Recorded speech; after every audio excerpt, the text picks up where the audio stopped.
Good evening, my name is Shannon Talley. And I'm Jen McFan, and the title of our piece is Moving On. A list breaks an intimidating task into manageable parts. We've created our own to-do lists and would like to share them with you. See if you can guess what we're up to.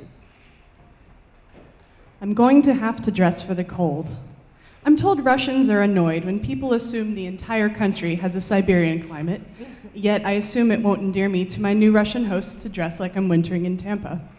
I own a Soviet-era fur hat with the Red Army star on front, but that may prove even less endearing.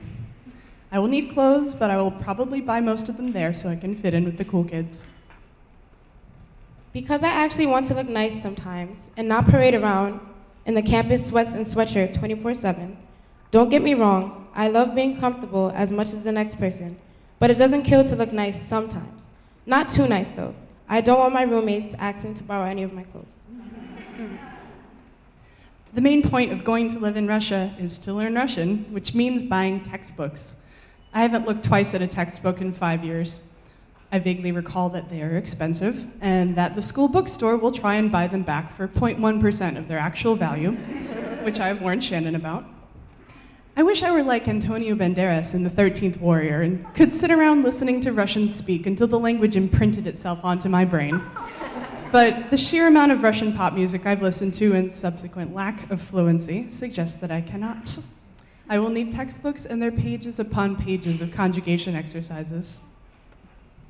I'm sure everybody counts down to the day they graduate from high school and can get away from all the nagging teachers and especially looking around heavy textbooks to study and do homework from.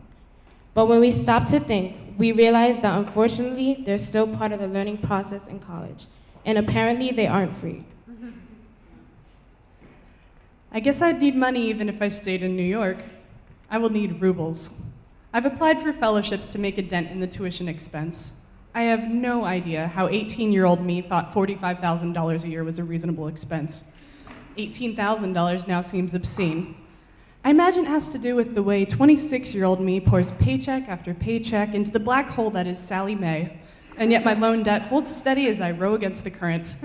But I still need money, an obscene amount of money. A scholarship would be nice. I don't want to be in debt, and I don't want work study. It's a tease to know that you're making money and can't use it for your own personal entertainment. You have to put it all towards your tuition debts. What fun is that? Even if I work, it'll be because I want to be able to afford a life and not be stuck on campus every weekend. My parents? Yeah, right.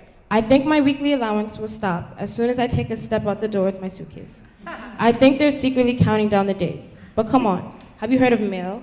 E-checks? This is the longest I've lived in one place since high school.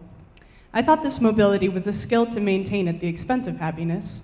I thought it was my obligation to move frequently and keep myself from getting sucked into a social circle, putting down roots, settling in, hunkering down.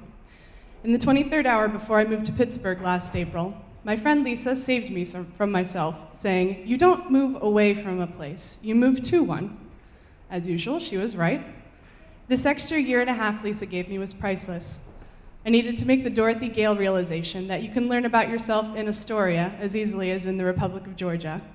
When I go to Russia, I need to remember that. New people and new places means having to say goodbye to old things.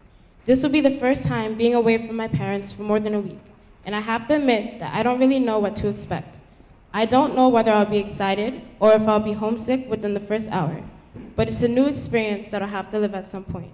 All of the new kids I'll be surrounded by can be overwhelming and exciting, but I will never forget my closest friends, the ones who got me through my crazy, hell-bent years of high school. I can't imagine being away from them, but I know we have to move on to our individual lives. I think this is why man created Facebook. These are all necessities that we will need as we get ready to embark on a new phase of life. Me to college. And me to Russia.